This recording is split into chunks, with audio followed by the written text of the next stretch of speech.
Hello दोस्तों, यदि आप भी क्लास 10th का 1 जुलाई को संस्कृत का त्रैमासिक परीक्षा देने वाले हैं तो अभी की इस क्लास में क्लास 10th के लिए संस्कृत के हम लोग क्वेश्चन पेपर देखेंगे 1 जुलाई त्रैमासिक परीक्षा के लिए।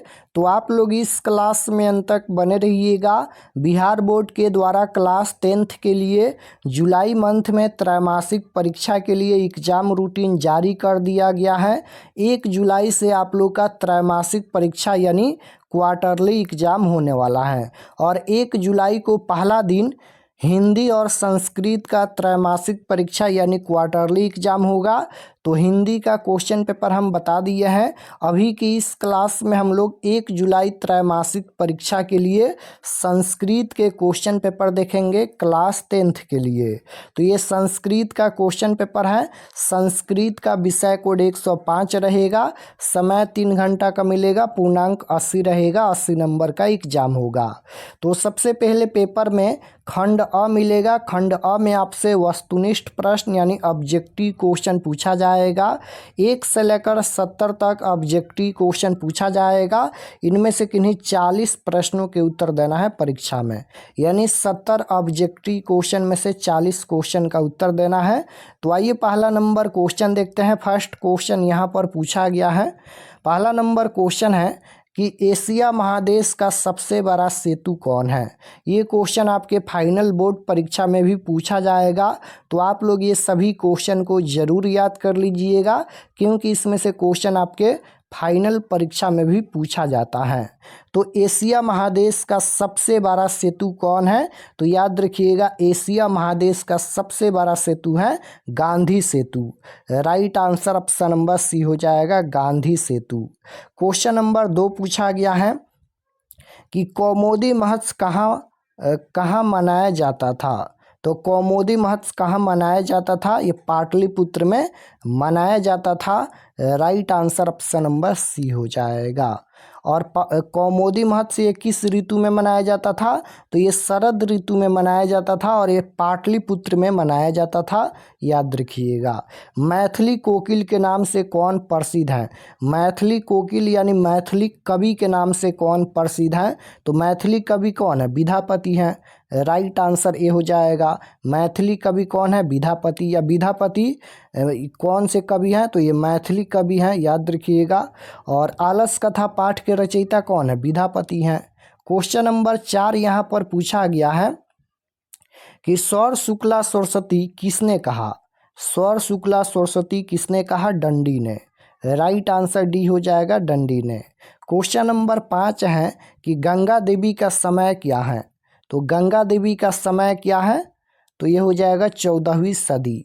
Option number A right answer होगा, 14वीं सदी। क्वेश्चन नंबर 6 पूछा गया है यहाँ पर कि किसके गीत देवता भी गाते हैं? तो भारत के गीत देवता भी गाते हैं।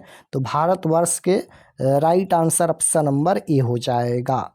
करमवीर कौन है? तो करमवीर ये राम परवेश राम का ही नाम है। तो करमवीर कौन है? राम परवेश राम है। या पूछा जाएगा कि करमवीर कथा पाठ में किसकी कथा है? तो करमवीर कथा पाठ में राम परवेश राम की कथा है। तो right answer option number A हो जाएगा। आर्य समाज के संस्थापक कौन थे? तो आर्य समाज के संस्थापक कौन थे? तो आर्य समाज के संस्थापक स्वामी दयानंद थे। राइट आंसर डी हो जाएगा, स्वामी दयानंद। स्वामी दयानंद का जन्म 1824 ईस्वी में गुजरात के टंकारा ग्राम में हुआ था, याद रखिएगा।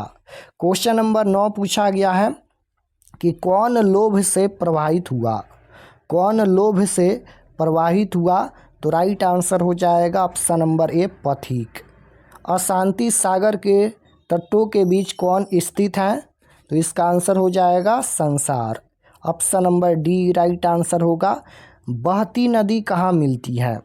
तो बहती नदी कहाँ मिलती है? सरोवर या नदी या समुद्र या तालाब? तो बहती नदी ये समुद्र में मिलती है। तो right answer option number C हो जाएगा।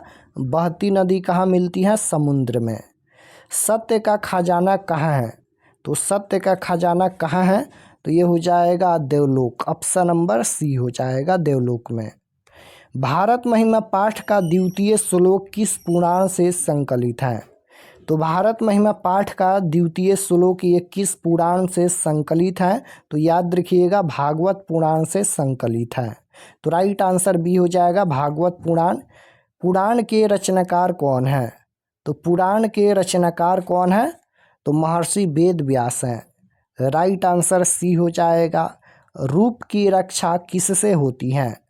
तो रूप की रक्षा किससे होती है? तो रूप की रक्षा ये हो जाएगा मिर्जिया वस्त्र से होती है। राइट आंसर सी हो जाएगा। क्वेश्चन नंबर यहाँ पर 15 हो गया। 16 नंबर क्वेश्चन देखिए यहाँ पर पूछा गया है। 16 नंबर क्वेश्चन है यहाँ पर, अपयश कौन नष्ट करता है? बताना है कि अपयश को कौन नष्ट करता है? तो नम्रता। राइट आंसर ए हो जाएगा। रघुवंश काव्य की रचना किसने की? रघुवंश काव्य की रचना किसने की? तो कालिदास ने की। राइट आंसर डी हो जाएगा कालिदास।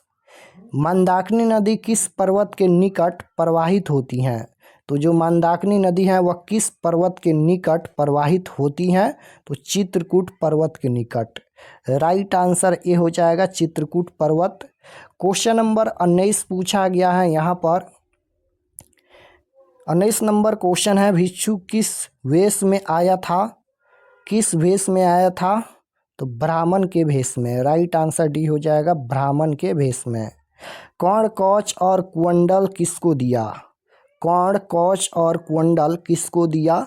इंद्र को। राइट आंसर ए हो जाएगा इंद्र को। मनुष्य को कर्तव्य और अकर्तव्य का बोध कौन कराता है? तो मनुष्य को कर्तव्य और अकर्तव्य का बोध कौन कराता है? तो शास्त्र कराता है। Right answer option number A हो जाएगा शास्त्र। क्वेश्चन नंबर 22 पूछा गया है यहाँ पर, दान किसको देना चाहिए? दान किसको देना चाहिए? तो 22 का राइट आंसर हो जाएगा दरिद्र को। Option number B. पथिक स्नान करने कहाँ गया? पथिक स्नान करने कहाँ गया? तालाब में, नदी में, झरना में या समुद्र में? तो पथिक ये स्नान करने कहाँ गया? तो इसका आंसर हो जाएगा यहाँ पर तालाब में। राइट आंसर ये हो जाएगा तालाब में। क्वेश्चन नंबर 24 है, दुख का विषय क्या है? तो दुख का विषय क्या होता है? अशांति होता है। राइट आंसर सी हो जाएगा। दुख का विषय क्या है? अशांति। क्वेश्चन नंबर 25 है, शांति किससे स्थापित होती है? तो शांति किससे स्थापित होती हैं? तो ये परोपकार से स्थापित होती हैं। राइट आंसर बी हो जाएगा, परोपकार से शांति स्थापित होती हैं। 26 नंबर क्वेश्चन है कि भारतीय दर्शन का मूल तत्व किसे माना जाता है? भारतीय दर्शन का मूल तत्व किसे माना जाता है? तो शांति को माना जाता है। राइट आंसर ए हो जाएगा। महान से भी महान क्या है? तो महान से भी महान, छोटा से भी छोटा और बड़ा से भी बड़ा क्या होता है? आत्मा होता है। राइट आंसर ए हो जाएगा। क्वेश्चन नंबर 28 है, यह संपूर्ण संसार किसके द्वारा अनुशासित है? यह संपूर्ण संसार किसके द्वारा अनुशासित है?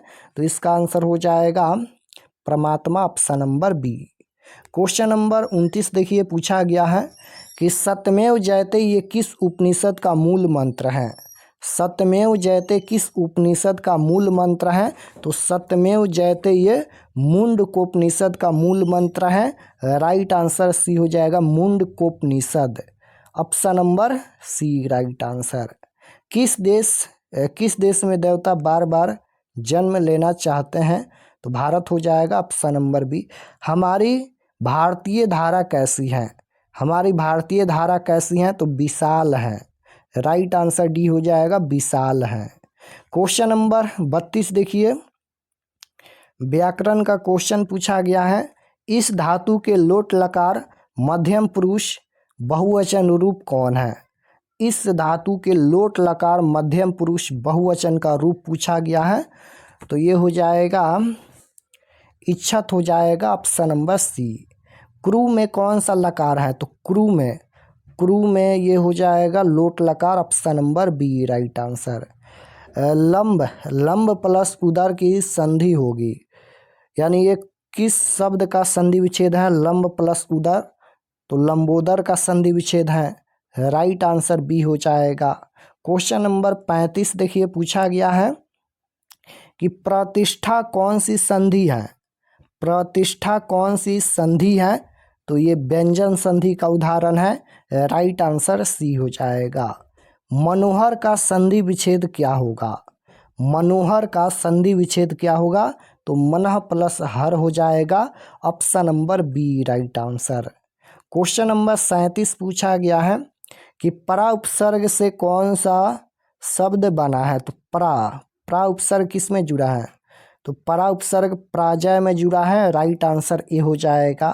अधि उपसर्ग के मेल से कौन शब्द बनेगा। अधि उपसर्ग के मेल से कौन सा शब्द बनेगा, तो अधि किस में जुड़ा है, देखिए तो अधि अपिनेवी अधिगच्छति में यहाँ पर अधि उपसर्ग है, राइट आंसर डी हो जाएगा। अधिगच्छति में अधि उपसर्ग जुड़ा है, क्योंकि उपसर्ग शब्द के पहले जुड़ता है। 39 नंबर क्वेश्चन देखिएगा पूछा गया है कि उपदिशति किस शब्द में, उपदिशति शब्द में कौन सा उपसर्ग है। तो इसमें देखिएगा यहाँ पर पहले उप जुड़ा है, तो इसमें उप उपसर्ग है, इसका आंसर हो जाएगा ऑप्शन नंबर ए। गति में कौन सा कृत प्रत्यय है। कृत प्रत्यय पूछा गया है, तो ये हो जाएगा क्युतिन प्रत्यय, ऑप्शन नंबर डी। लघिमा शब्द में कौन सा प्रत्यय है। लघिमा शब्द में कौन सा प्रत्यय है, तो इसमें हो जाएगा इमनिच प्रत्यय, ऑप्शन नंबर ए। धनवती में कौन सा स्त्री प्रत्यय है, तो धनवती में डिस प्रत्यय है, option number B right answer. वीणा पाणी में कौन सा समास है, तो वीणा पाणी में इसमें हो जाएगा कौन सा समास, तो इसमें बहुब्रीहि समास हो जाएगा, राइट आंसर सी होगा। तो 40 प्रश्नों का ही उत्तर देना है। चलिए हम आपको बताते हैं कि ऑब्जेक्टिव सब्जेक्टिव क्वेश्चन आंसर कहां से डाउनलोड कर सकते हैं। और अगर आप लोग चैनल पर नए होंगे तो चैनल को ज़रूर सब्सक्राइब कर लेना, ताकि आने वाले नेक्स्ट क्लास आपके पास ज़रूर पहुँचे। तो objective subjective question answer download करने के लिए गूगल पर चले आना है और आपको सर्च करना है RK एक्सपर्ट क्लासेस। इसी चैनल का नाम आपको गूगल में सर्च करना है, RK एक्सपर्ट क्लासेस। तो जैसे ही गूगल पर सर्च करेंगे RK एक्सपर्ट क्लासेस, तो आपके सामने इस प्रकार से फर्स्ट पेज आएगा, इस पर आपको क्लिक करना है। यहाँ पर देखिएगा RK एक्सपर्ट क्लासेस हैं, इस पर आपको क्लिक करना है। क्लिक करने के बाद नीचे आना है क्लास 10th के सेक्शन में। तो यहाँ पर देखिएगा ये क्लास 10th का सेक्शन है और इसमें सभी सब्जेक्ट का क्वेश्चन पेपर और एग्ज़ाम रूटीन आपको मिल जाएगा। जैसे एग्ज़ाम रूटीन देखना है तो यहाँ पर देखिए Bihar board class 9th 10th 12th quarterly exam routine download, इस पर क्लिक करके एग्ज़ाम रूटीन देख सकते हैं। हिंदी का क्वेश्चन पेपर देखना है तो यहाँ पर देखिए दिया गया है। उसके बाद संस्कृत का देखना है तो 1 जुलाई class 10th Sanskrit question paper quarterly exam 2026, इस पर आपको क्लिक करना है। क्लिक करने के बाद यहाँ पर क्लिक करने के बाद नीचे आएंगे तो सब्जेक्ट ये संस्कृत का पेज खुला है। एग्ज़ाम डेट 1 तारीख को होने वाला है और व्हाट्सअप चैनल आप लोग ज़रूर ज्वाइन कर लीजिएगा इस पर क्लिक करके। और ये सभी परीक्षा से संबंधित जानकारी है, आप लोग पढ़ लीजिएगा।